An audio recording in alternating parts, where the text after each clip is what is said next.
Nothing on this list is a scam. That is precisely what makes it work. Every one of these 12 purchases is legal, popular, sold by companies you recognize, and defended out loud by people you respect. Each one still takes more from you than it hands back. Some cost a few $100s a year and barely register. One of them costs the average household more than $90,000 over 20 years, and the people paying it will argue with you about it.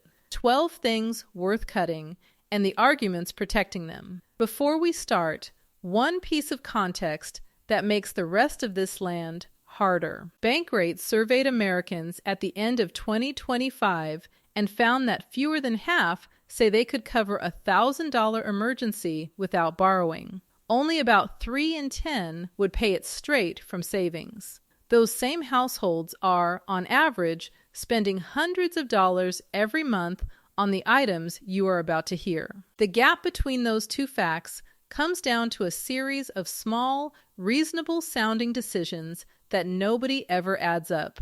So let us add them up. Number 1, the extended warranty. The pitch arrives at the finance desk after you have already said yes to the car, when your defenses are down and another $800 sounds like a rounding error. It arrives again at the electronics counter, and again when the appliance salesperson mentions how expensive compressors have gotten. The argument for it is genuinely reasonable. You are buying certainty. You are buying the ability to not think about a $4,000 transmission. Consumer Reports has surveyed this for years, and the findings have stayed remarkably consistent. 55% of car owners who bought an extended warranty never filed a single claim over the entire life of the policy. The median price paid was just over $1,200. And among the people who did use the coverage, the median savings on covered repairs came to $837. Read that sequence again. The winners lost about $375. Laptops are worse. 15% of Windows owners with extended coverage ever used it for a repair. For Apple owners, that number drops to 7%. On major appliances, Consumer Reports found the median warranty ran about $126, while paying for the repair yourself out of pocket cost only about $26 more. Rhonda bought the extended coverage on a Honda in 2019, paid $1,100 for it, and drove the car for 6 years without a single covered repair. She told her son it was worth it for peace of mind. What that $1,100 actually bought was the removal of a worry she was statistically unlikely to have needed. Invested instead at a conservative 7%, that same money becomes roughly $4,700 in 20 years. The alternative is not living dangerously. Open a separate savings account, call it the repair fund, and drop the warranty money into it. You become your own insurance company, and unlike the warranty company, you get to keep the profit. Number 2, premium gasoline in a car that does not require it. This one has the most passionate defenders of anything on the list, which is fascinating because the testing is not ambiguous. AA ran vehicles designed for regular fuel on premium in laboratory conditions and found no meaningful improvement in horsepower, fuel economy, or emissions. Consumer Reports reached the same conclusion. Higher octane fuel resists pre-ignition. If your engine was not built to need that resistance, you are buying a property you will never use. AAA estimates roughly 16.5 million American drivers put premium in vehicles that do not call for it. As of February of 2026, the gap between regular and premium at the pump sat around 87 cents a gallon. National average regular gas in mid-July of 2026 is running near $3.94. After peaking at $4.56 back in May, so that spread is not shrinking. Consumer Reports calculated that a driver getting 30 miles per gallon over 12,000 miles a year saves about $351 annually by switching back to regular. At 20 miles per gallon, the savings climb past $500. Once put the national waste at more than $2 billion a year.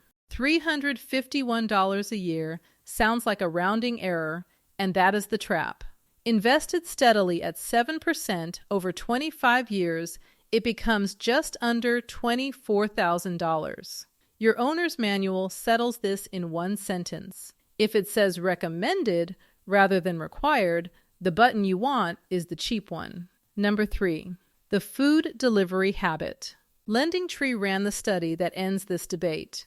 They compared identical orders from 5 major chains across the 10 largest American cities and found that having food delivered costs 79.5% more than picking up the same meal yourself. In raw dollars, that averages $9.30 extra per order. Compared against cooking something similar at home, delivery runs roughly 600% more expensive. About 40% of Americans order delivery once a week or more. At 1 order a week, that markup alone costs you $484 a year. Twice a week, and you are at $967 a year, purely for the privilege of not driving. The defense is time. Your evening is worth something, your kids are hungry, and the 15 minutes you save has real value. That argument is legitimate, and I am not going to pretend otherwise. The problem is that almost nobody actually prices the trade. $9.30 for 15 minutes works out to more than $37 an hour, tax-free, which is more than a great many of the people ordering actually earn at work. Malik ordered lunch to his office 4 times a week because the walk to the deli ate his break. Over a year, the markup came to roughly $1,900. He was not lazy. He simply never once did the multiplication. Run it yourself. Take the delivery fee, the service fee, the inflated menu price, and the tip, and divide by the minutes you saved. If the number comes in above your hourly wage, you are selling your time back to yourself at a discount. Number 4, the subscriptions you forgot you had. West Monroe put the average American household subscription bill at $273 a month across streaming, software, fitness, cloud storage, and everything else that renews quietly. The part that matters comes next. 89% of consumers underestimate that total. 66% are off by more than $200 a month, and 13% are off by more than $400. A separate 2026 survey from Self Financial found that about 60% of respondents were paying for at least one subscription they never used, with the average value of those dead subscriptions landing at $26.79 a month. $26.79. That is the number people defend by calling it nothing. Over a year, it is $321 for services you actively do not use, invested at 7% across a 30-year working career. Those dead subscriptions represent about $32,000. The design is deliberate. Auto-pay removes the decision. Staggered billing dates prevent you from ever seeing the total in one place, and roughly 65% of consumers have been charged for a free trial they meant to cancel. Forgetting here is the product working exactly as intended. The fix takes 20 minutes and it is uncomfortable, which is why almost nobody does it. Pull up 90 days of card and bank statements, highlight every recurring charge, and put each one in one of 2 columns. Used in the last 30 days or not. Cancel the second column entirely. You can always resubscribe, and you almost never will. Number 5, the gym membership you are not using. Roughly 1 in 4 Americans holds a gym membership. Industry research puts the average monthly fee somewhere between $50 and $69 in 2026, with the typical membership landing near $59. 2/3 of members rarely or never use the membership they pay for. About half of new members are gone within 6 months. And the average member who does show up goes 1.5 times a week, down from just over 2 before the pandemic. The defense here is the most human one on the entire list. The membership functions less like a purchase and more like a promise to a future version of yourself. Canceling feels like admitting that version is not coming. At $59 a month, an unused membership costs $708 a year. Over a decade, invested rather than donated, that is roughly $10,000. The gym industry knows this precisely. Their entire model depends on selling more capacity than the building could ever hold, because they have run the attendance math and you have not. None of this is an argument against fitness. It is an argument against paying a monthly fee to feel like the kind of person who exercises. If you have gone fewer than 4 times in the last month, cancel and use the money on something you will actually do. Walking outside is free. Secondhand dumbbells cost about $30 and never send a renewal email. And if you return to the gym in 6 months, you will almost certainly get a better joining offer than the one you are currently on. Number 6, the self-storage unit. There are now more than 50,000 self-storage facilities in America, which is more locations than Subway, Dollar General, and CVS combined. Roughly 1 in 10 households rents one. The national average street rate sat at $133 a month in May of 2026. The defense is almost always temporary. You are between homes. The renovation is not finished. Your mother's furniture is in there, and you cannot deal with that yet. Every one of those reasons is real, and every one of them has an expiration date that quietly passes. Industry data shows the average tenant stays 13 to 15 months, and somewhere between 1/4 and 1/3 of renters keep the unit for more than 2 years. At $133 a month, 3 years of storage runs $4,800. 10 years of that same payment, invested at 7% instead, comes to about $23,000. Otis kept a 10 by 10 unit for 4 years after downsizing. When he finally cleared it out one Saturday, he estimated the resale value of everything inside at maybe $2,000. He had paid more than $6,000 to keep it. The couch went to the curb.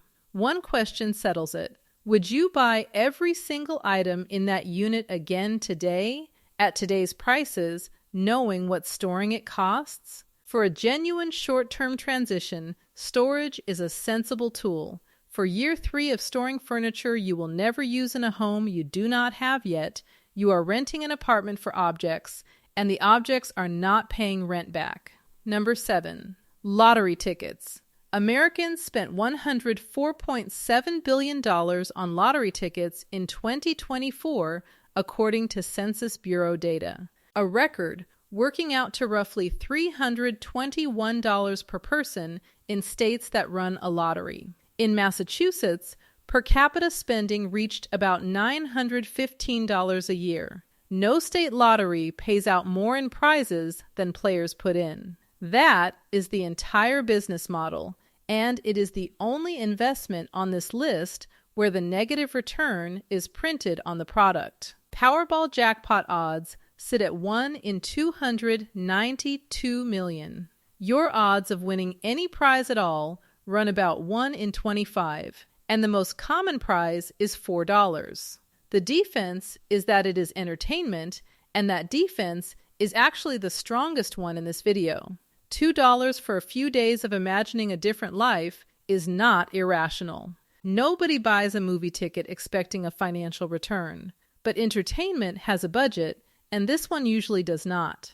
$321 a year invested at 7% from age 25 to age 65 comes to roughly $70,000. A $900 a year habit, which is the Massachusetts average, becomes closer to $200,000. The uncomfortable part is who pays. Study after study finds lottery spending falls hardest on the lowest income households. The same households Bankrate found could not cover a $1,000 emergency. Buy the ticket if the daydream is genuinely worth it to you. Just name the annual number out loud first, because the state is counting on you never doing that. Number 8, the timeshare. This is the $90,000 item I mentioned at the start. According to the American Resort Development Association, the industry's own trade group, the average timeshare purchase runs between $23,000 and $25,000. Roughly 10 million American households own one. Financed at the industry's typical interest rate near 15% over 10 years, the monthly payment lands around $383, and the total repaid comes to nearly $46,000. Then there are the maintenance fees, which is where the arithmetic turns cruel. The association's own reporting put the average annual maintenance fee at $1,480 per interval, up from $1,260 the year before. These fees have risen around 5 to 8% a year across the industry, driven by insurance costs, reserve requirements, and the fact that when other owners exit, their share of the fixed costs lands on the people who stay. Run 20 years of that. The loan repayment plus 2 decades of fees escalating at 5% annually totals nearly $95,000. By year 20, that annual fee alone has grown past $3,700. And it never stops, because the obligation continues after the loan is paid off and often passes to your estate. Josephine bought in Orlando in 2005 with an $800 annual fee. By 2023, that fee had reached $3,200. She used the week 4 times in 18 years. The defense is that you vacation every year anyway. Test it. Nearly $95,000 over 20 years is $4,700 a year every year for 1 week. You can book almost anything for that. And the resale market is the tell. A large share of timeshares sell for essentially nothing, because what you own is not an asset. It is a bill with a beach attached. If this is landing, subscribe and stick around, because the last 4 are the most expensive on the list, and they are also the 4 people defend the hardest. Number 9, buying a brand new car every few years. The average new vehicle transaction price hit $49,353 in February of 2026, according to Kelley Blue Book. And the average manufacturer sticker price has stayed above $50,000 for 11 straight months. Experian puts the average new car payment at $770 a month in the first quarter of 2026, an all-time record. Roughly 1 in 5 new car buyers is now committing to more than $1,000 a month. Depreciation is the cost nobody negotiates. IZ Cars analyzed more than 950,000 5-year-old vehicles sold between March of 2025 and February of 2026 and found the average car loses just under 42% of its value in 5 years. Electric vehicles lose more than 57%. On a $49,000 car, that is roughly $20,600 of value gone, which works out to about $344 a month, evaporating quietly alongside your actual payment. The defense is reliability and safety, and it deserves respect. Nobody wants to be stranded, and newer cars genuinely are safer. But the used car payment averages $531 against that $770. And a 2 to 3 year old vehicle has already absorbed the steepest part of the depreciation curve while retaining most of the safety technology.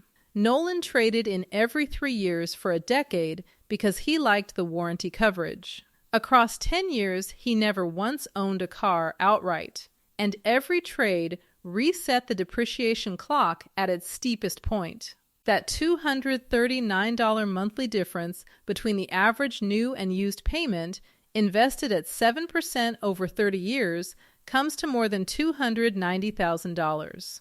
The genuinely cheapest car you can own is a reliable one you keep for 10 years, driving it for years with no payment at all. Number 10, buy now, pay later. and credit card interest paid for rewards. These belong together because they run on the same illusion, which is that a purchase you have split up is a purchase you can afford. LendingTree's 2026 tracking found that 47% of Buy Now Pay Later users had paid late in the previous year, up from 41% in 2025 and 34% in 2024. 25% are now using these plans for groceries, nearly double the rate a year earlier. 62% believe incorrectly that these loans build their credit. Among Gen Z users, 71% are carrying multiple plans at once. Splitting a $100 purchase into 4 payments does not change the $100.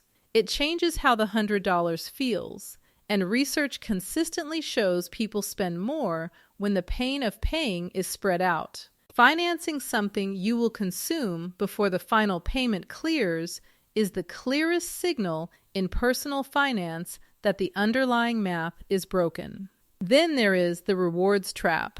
Total American credit card debt stood at $1.25 trillion in the first quarter of 2026. The average rate on cards actually accruing interest reached 22.15% in the second quarter, and roughly half of cardholders carry a balance month to month. Do the comparison directly. A 2% cashback card on $20,000 of annual spending earns you $400. Carrying the average balance of about $6,700 at that rate costs you roughly $1,487 a year in interest. You are paying $1.50 to receive 50 cents and calling the 50 cents free travel. Paying that balance at a typical minimum payment takes close to 19 years and costs nearly $11,000 in interest on top of the original amount. Rewards are worth chasing only if you clear the statement in full every single month. Otherwise, the airline is not giving you anything. You are buying that flight at 22%. Number 11. Whole life insurance sold to you as an investment. Let me be precise, because this one gets emotional. Permanent life insurance is a legitimate product for a narrow set of situations, including estate liquidity, a special needs dependent, or funding a business buyout agreement. What follows is about the far more common scenario, which is whole life sold to a young family as a savings vehicle. For a healthy 35-year-old, a $500,000 20-year term policy runs roughly $30 to $40 a month.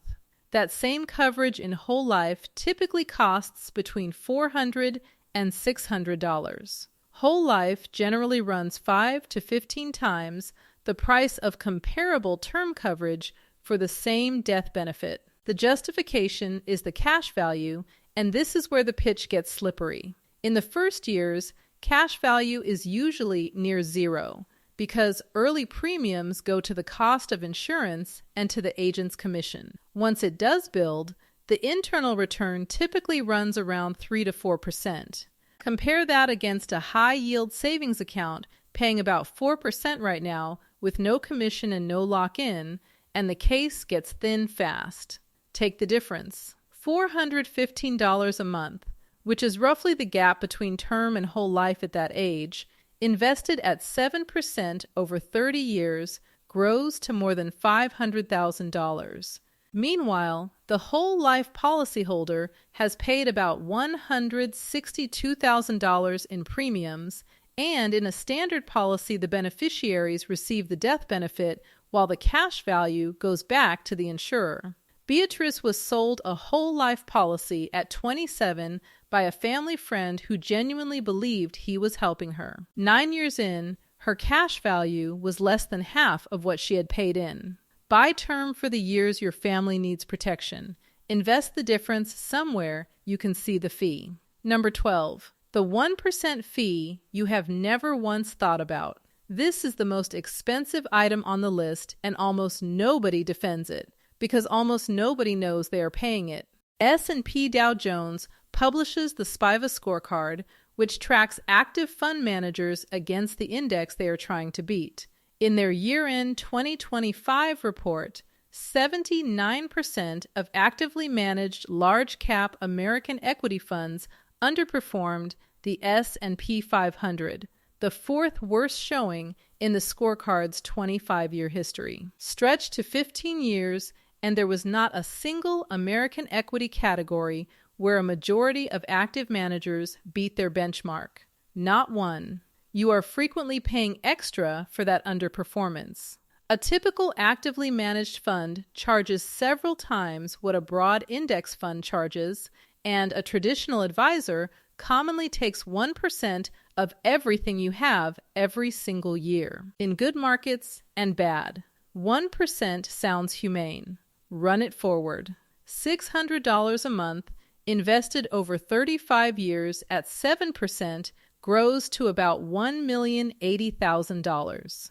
That same contribution at 6%, which is what happens when 1% goes to fees, grows to roughly $855,000. The difference is about $226,000, and it left your account in increments so small you never once saw them. The defense is that professionals beat the market and you need the guidance. Good financial planners are genuinely worth paying for, especially around taxes, estate work, and keeping you from panic selling. But there is a difference between paying a flat fee for advice and handing over a percentage of your entire net worth forever for fund selection the data says is not working. Open your account statement and find the expense ratio. Find out what your advisor charges and how. If nobody can tell you plainly what you pay in dollars, that silence is your answer. So that is 12.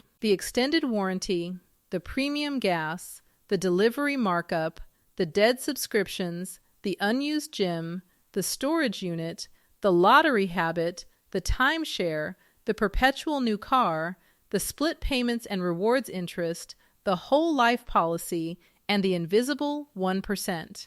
Notice what they share. Every single one of them buys a feeling and charges you rent on it. Certainty, convenience, optimism, status, belonging, the sense that a professional has it handled. Those feelings are reasonable things to want, and they are enormously overpriced in these particular forms. You do not need to cut all 12. Pick the 2 that made you uncomfortable, because discomfort is usually recognition, and cancel those. $200 a month redirected at 7% is roughly $240,000 across a working lifetime. The same money left where it is becomes nothing you can point to. If this reframed how you look at your own statement, the natural next step is the video on the money lessons schools never taught. Because these 12 are downstream of the same handful of things nobody sat any of us down and explained. Now I want to hear from you. And be honest, because the comments on this one are going to be better than the video. Which of these 12 are you still paying for right now, and which one are you about to defend in the comments? Tell me the one you canceled and what it freed up. Tell me the one you kept on purpose and why it earns its place, because some of you have genuinely good reasons and I want to read them. And if you have ever done the 20-minute subscription audit or walked away from a timeshare, tell us what that actually cost you, because somebody scrolling this comment section tonight is trying to decide whether it is worth it. And your story will land harder than my numbers.